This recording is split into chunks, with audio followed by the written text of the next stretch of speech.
Hoje a gente vai fazer uma viagem no tempo para entender a genealogia da inteligência artificial. Como é que uma ideia que nasceu lá na filosofia há 80 anos virou essa força tecnológica que, bom, define o nosso mundo hoje. A gente olha para a IA hoje e parece coisa de filme, né? Super recente, super futurista. Mas a verdade é que as raízes intelectuais disso tudo são, olha, muito, mas muito mais antigas do que a gente costuma pensar. Pois é, essa jornada toda começou bem antes do Vale do Silício existir. A gente está falando de mais de 80 anos atrás, num ponto de encontro bem inusitado, a neurociência, ou seja, o estudo do cérebro, e a lógica matemática. Foi aí que tudo começou. Olha só essa linha do tempo, são os momentos-chave. A gente vai passar por cada um desses pontos, desde a primeira ideia de um neurônio lógico, passando pelo nascimento oficial da IA, a primeira grande crise, até chegar na revolução que a gente vive hoje. Vamos mergulhar nessa história. Tudo bem? Vamos começar pelo começo, a primeira grande faísca. A primeira ideia veio de uma tentativa de copiar a peça mais básica do nosso cérebro, o neurônio. A gente está em 1943. Dois caras, Warren McCullough e Walter Pitts, publicam um artigo com uma ideia que era, bom, para a época, era simplesmente radical. Eles se perguntaram, e se o funcionamento de um neurônio, aquele disparo elétrico, pudesse ser simplificado para um sim ou não, um evento de tudo ou nada? Basicamente, eles estavam dizendo que o nosso cérebro, lá no fundo, funciona como um grande circuito lógico. E se é lógico, então, pode ser calculado. E essa ideia inicial já criou uma espécie de bifurcação, sabe?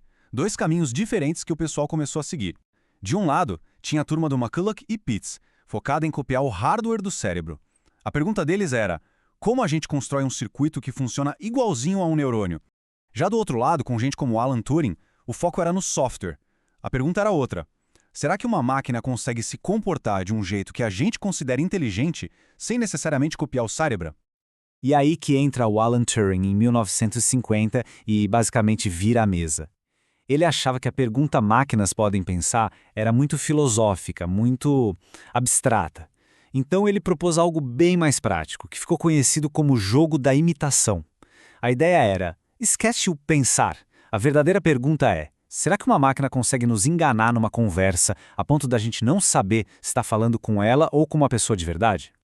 Mas o mais genial do Turing, talvez, tenha sido essa visão aqui. Ele disse algo do tipo, olha, em vez de tentar construir uma mente adulta, já pronta, por que a gente não tenta criar a mente de uma criança? Uma mente que pudesse ser educada, que pudesse aprender. Pensa bem, isso é basicamente a semente de todo o aprendizado de máquina que a gente usa hoje. É impressionante. Ok, as ideias estavam borbulhando, os conceitos estavam ali, mas faltava uma coisa. Um nome oficial, uma bandeira para unir todo mundo. Faltava batizar a criança. E esse batismo aconteceu em 1956. Um grupo de pesquisadores de ponta, incluindo John McCarthy e Marvin Minsky, organizou um projeto de pesquisa de verão em Dartmouth College. A ideia era ambiciosa. Descobrir como fazer máquinas usarem linguagem, formarem conceitos, se aprimorarem. E foi nesse evento que eles cravaram o termo que a gente usa até hoje, inteligência artificial. E dá uma olhada na audácia da proposta deles. Eles partiram da conjectura, da hipótese, de que qualquer aspecto da nossa inteligência, do aprendizado, de tudo, poderia ser descrito com tanto detalhe, com tanta precisão, que uma máquina seria capaz de simular. Isso não era só um projeto, era uma declaração de intenções que guiou o campo por muito, muito tempo. Claro que, depois de tanto otimismo, veio o choque de realidade. A lua de mel acabou quando os pesquisadores perceberam que os problemas do mundo real, bom, eles eram bem mais complicados do que os problemas de laboratório. O ponto de virada negativo veio em 1973, com um documento chamado Relatório Lighthill, lá no Reino Unido. Esse relatório botou o dedo na ferida e apontou um problema gigantesco que estava travando todo o progresso. E o nome desse problema é explosão combinatória. Parece complicado, mas a ideia é simples. Pensa num jogo de xadrez. Para cada peça que se move, abrem-se dezenas de novas possibilidades. E para cada uma dessas, mais dezenas.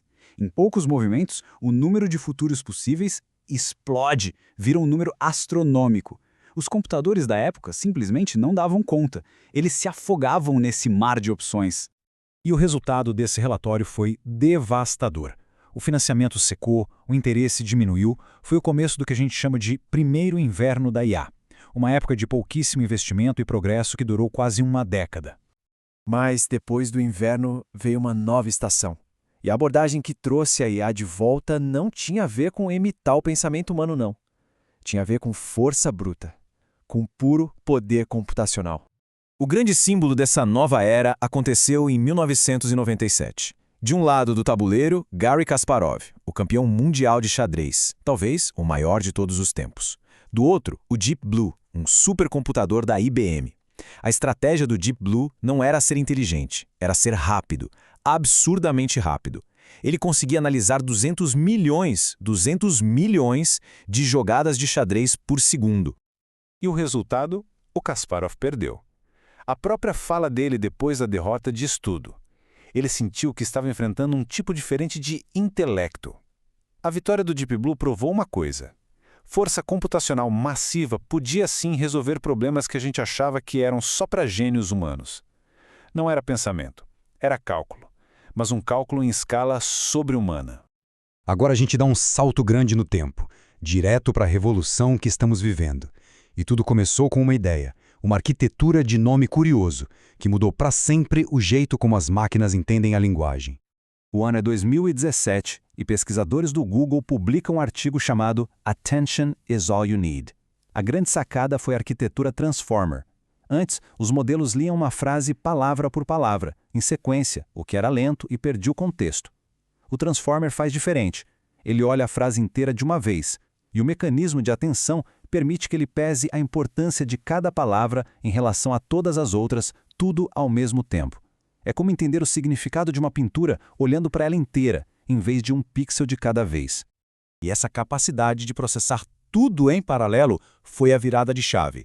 Foi isso que permitiu treinar modelos com uma quantidade de dados que era simplesmente impensável antes. É essa inovação que está no coração de modelos como o ChatGPT e de toda a IA generativa que explodiu nos últimos anos. Então, vamos amarrar as pontas e olhar para essa jornada de 80 anos como um todo. A evolução da ideia é fascinante. A gente pode dividir essa história em 3 grandes eras. Primeiro, a era da biologia. A tentativa de imitar o hardware do cérebro, neurônio por neurônio. Depois, a gente passou para a era da função. O foco mudou para simular um comportamento inteligente, como no teste de Turing. E hoje? Hoje a gente vive na era da probabilidade. A IA moderna não tenta pensar. Ela usa dados massivos para calcular qual é a resposta, ou a próxima palavra, mais provável. É engenharia em uma escala colossal. Essa jornada de 80 anos mostra que a ideia do que é inteligência artificial está sempre mudando. A gente começou com a ambição de imitar um único e simples neurônio. Hoje, a gente lida com probabilidades em uma escala que desafia a nossa compreensão. E isso deixa uma pergunta no ar, né? Se o primeiro passo foi imitar um neurônio, qual será o próximo alvo dessa imitação? Um cérebro inteiro? Uma consciência? Ou será que o próximo passo é criar algo que não imita nada que a gente conheça?